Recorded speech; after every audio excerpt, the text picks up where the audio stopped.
He thought he was self-aware, disciplined, focused, rational. He prided himself on logic, on composure, on staying calm when others spiraled. But there was something he couldn't see, not because he wasn't intelligent, because it was invisible to him. An emotional glitch. It didn't look dramatic. It looked like interrupting when he felt challenged, like shutting down when conversations got uncomfortable, like calling vulnerability, overreacting, like offering solutions when someone only needed empathy. He wasn't cruel. He was blind. And the most dangerous blind spots are the ones disguised as strengths. He called it being direct. Others felt dismissed. He called it not being emotional. Others felt unheard. He called it staying strong. But internally, he was disconnected. Every man has emotional blind spots, not because men lack emotion, but because many were never trained to interpret it. Anger masking disappointment, silence masking insecurity, control masking fear, sarcasm masking hurt. The glitch isn't feeling too little. It's misreading what you're actually feeling. The moment of awakening didn't come in a dramatic breakdown. It came in a quiet sentence. You don't listen. You defend.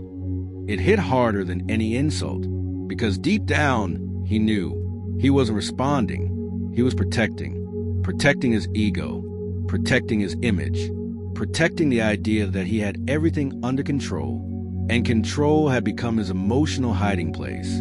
EQ blind spots often live in predictable patterns, reacting before reflecting, fixing instead of understanding, withdrawing instead of expressing, dominating instead of connecting. They are habits built from survival, but survival habits don't always build relationships, and they definitely don't build leadership. He began asking himself uncomfortable questions. Why do I feel irritated right now? Is this anger or embarrassment? Is this confidence or defensiveness? Am I listening or preparing a counterattack? At first, it was humbling. He noticed how quickly he judged, how quickly he minimized others' feelings, how often he interpreted emotion as weakness. And then he realized something powerful. Emotional intelligence is not about being softer. It's about being sharper. Sharper in perception, sharper in awareness, sharper in control. Overcoming emotional glitches requires 3 disciplines. First, pause before power. Strength isn't reacting fast. Strength is choosing when and how to respond. A 3-second pause can prevent a 3-year resentment. Second, name it to tame it. When you can accurately label what you're feeling, it loses chaos. I'm not angry. I'm embarrassed. I'm not annoyed. I feel dismissed. I'm not calm. I'm disconnected. Clarity creates control. Third, curiosity over control. Instead of defending, ask. Instead of assuming, explore. What did you mean by that? Help me understand. What am I missing here? Curiosity transforms conflict into connection. He began practicing. When tension rose, he slowed down. When criticized, he listened fully before speaking. When he felt the urge to dominate a conversation, he asked a question instead. It didn't weaken him. It elevated him. People leaned in more. Trust increased. Conversations deepened. Because emotional intelligence is magnetic. Not loud, not flashy. Magnetic. Here's the truth. A man who masters his emotions doesn't suppress them. He interprets them. He understands that anger often guards fear, that pride sometimes hides insecurity, that silence can either be strength or avoidance, and the difference lies in awareness. The emotional glitch is not permanent. It's not a flaw in your identity.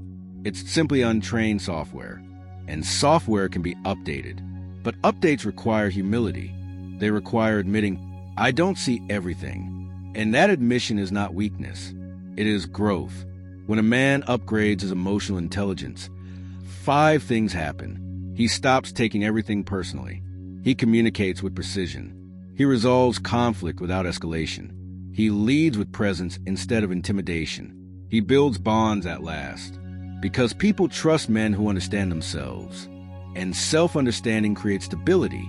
If you want real power, the kind that commands respect without demanding it, you must fix the glitch. Observe your triggers. Study your reactions. Challenge your assumptions.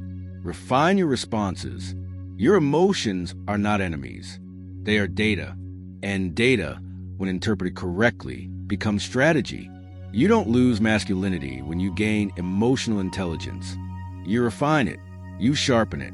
You control it. The world does not need emotionally silent men. It needs emotionally disciplined men. Men who can feel deeply without losing stability. Men who can listen fully without losing authority. Men who can admit blind spots and still stand tall. The emotional glitch is not your destiny. It's your invitation to evolve, to upgrade, to become more aware than reactive, more connected than defensive, more powerful than prideful. Because the most dangerous man in any room is not the loudest. It's the one who understands exactly what he's feeling and chooses how to use it. Fix the glitch. Upgrade the mind. Lead with intelligence. And watch your influence multiply.